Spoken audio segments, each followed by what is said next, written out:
three-part documentary about infection and disease. In part one, we'll be talking about the types of diseases, the differences between infection and disease, classification of disease, and factors which could lead to development of disease and infection and epidemiology. Here are types of diseases. You've looked at the definitions. Let's put infectious diseases into perspective. Here are some examples of disease and their origin.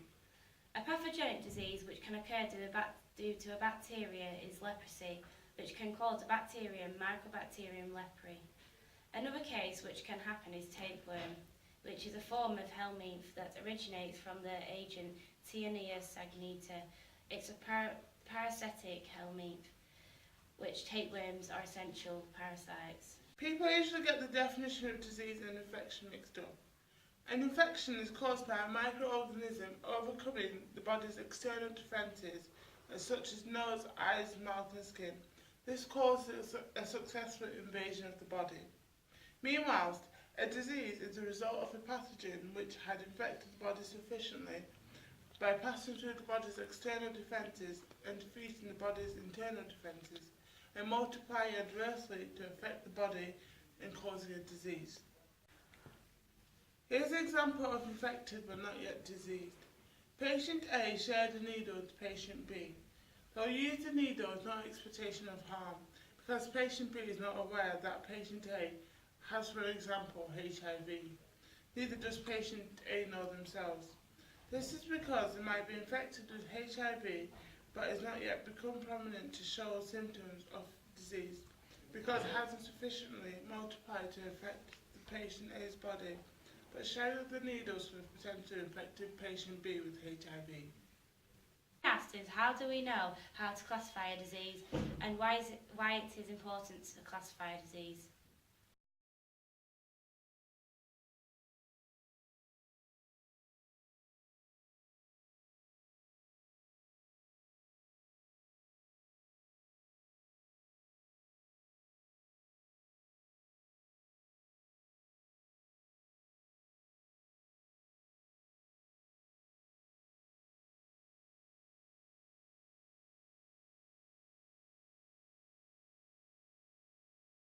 The classification of disease is done through the study of etiology.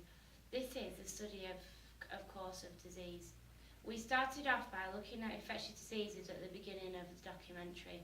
Other types of disease were listed as well, such as hereditary diseases, which are genetically passed on. Another example is congenital diseases, which are diseases present at birth, regardless of them being hereditary, environmental or infectious. Some more classification of diseases are degenerative, which are caused from aging. Caused by lack of essential nutrients. Some are endocrine, which can be caused by excess secretion of hormones or lack of some hormones. Some can be mental, caused by disturbance of emotional well-being or psychosomatic.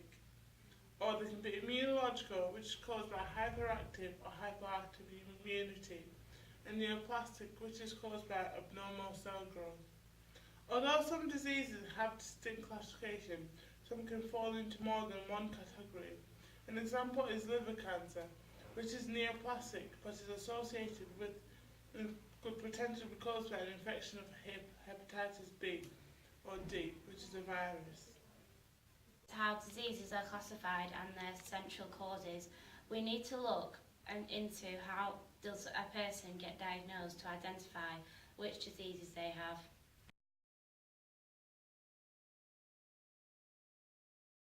All that diseases and infections affect the body's structure and the function in certain ways.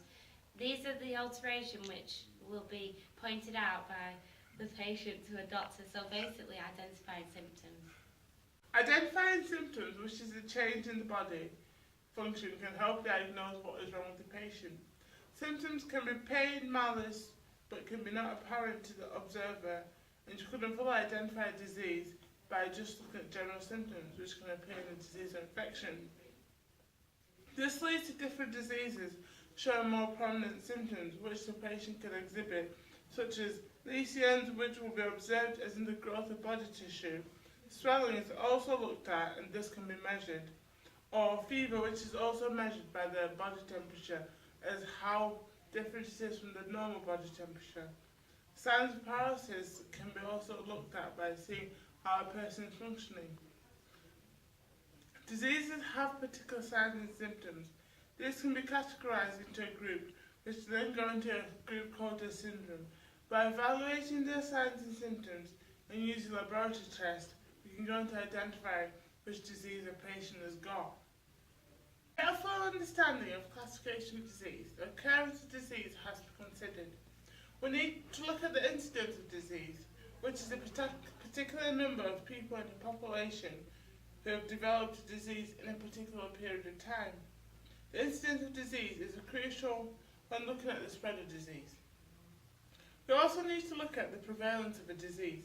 This is the number of people in a specified time develop a disease regardless when the disease first started, and all the new cases are included in the prevalence.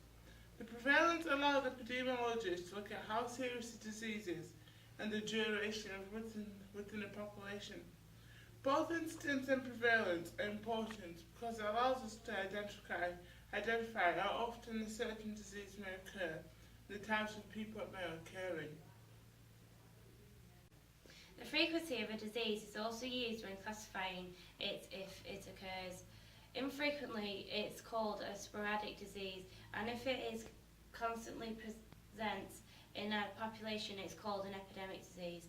The frequency is also looked at as in how often an individual is affected within a population within a geographical area.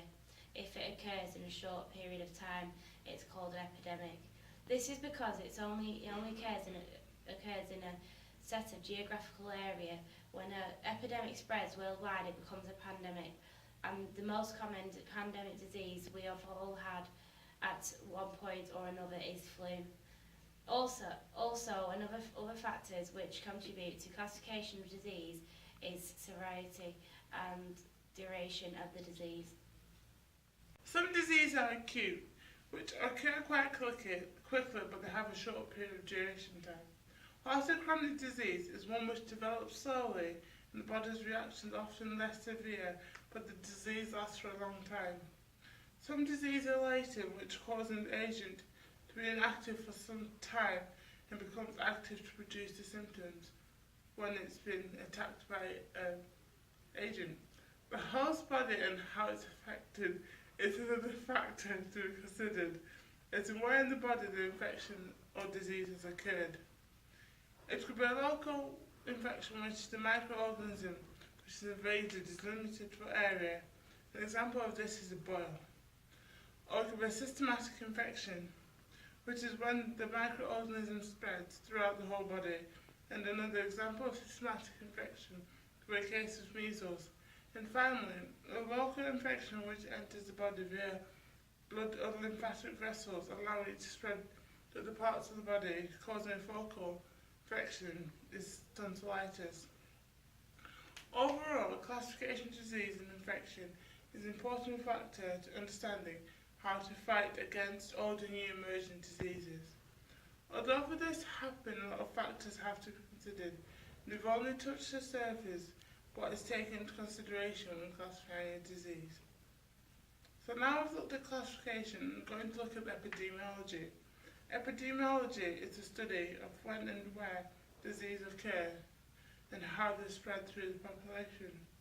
The study of epidemiology helps us classification of disease, looking at the factors which have been previously mentioned, such as what type it falls into. Epidemiology is an important study because it helps to find a way of preventing or controlling a disease.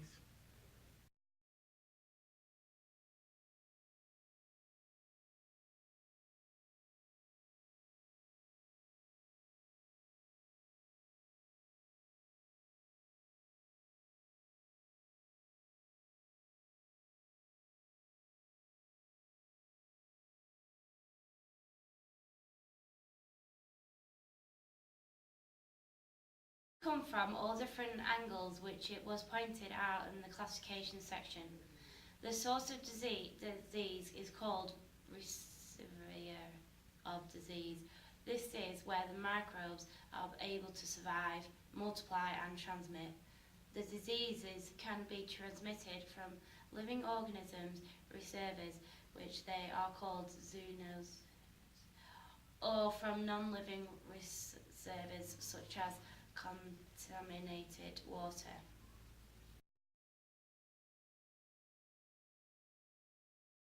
Many different ways, such as direct contact is in person to person. An example is rabies, which can be passed on from direct contact of the animal which carries a virus, such as rabies. Indirect transmission, which is by the agent of disease, is transferred from its reservoir, a non-living object, to its susceptible host. An example of this could be an infection of salmonella. You could have transmitted this from food which has not been cooked properly or a surface not cleaned adequately. Then you get vehicle transmission. This is a transmission of disease via a medium such as food, water or blood. Disease can also be spread through vectors, through animals which carry pathogens such as insects. This is a mechanical transmission. This is through the insect's feet or other body parts, whilst biological is when the insect bites the host. For an example, a mosquito bites the host to give it malaria. Finally, look into detail of two examples on how they spread from this part 1 of the documentary.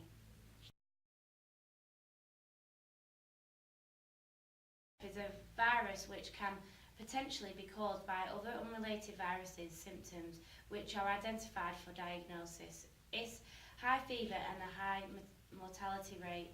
VHF can go on to cause death because it would have affected organs within the body and caused an organ system failure. The main virus identified to cause VHF is Ebola, which has been reported natural outbreaks in countries like Democratic Republic or Congo and Sudan. The main routes of VHS transmission is through hospitalisation, direct contact with an individual who is infected, and infected animals such as apes and monkeys.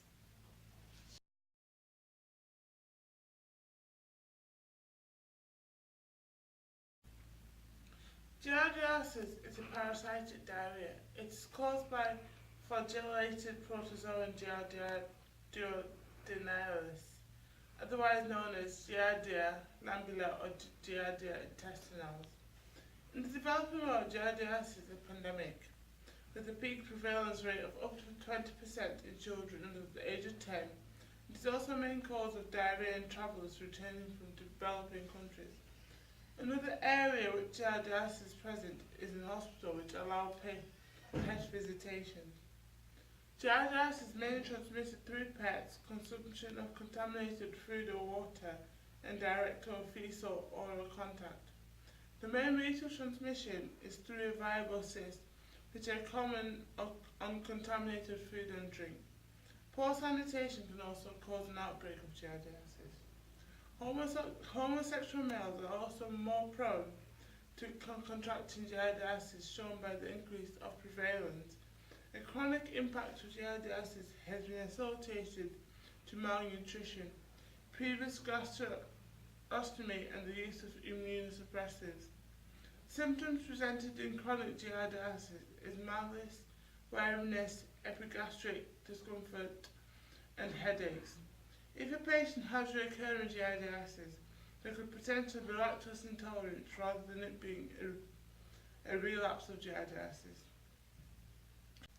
In completing part 1, we've looked at the types of diseases and the transmission of disease, as well as some factors of classification. Part 2, we're going to focus on development of disease and the two main communicable diseases.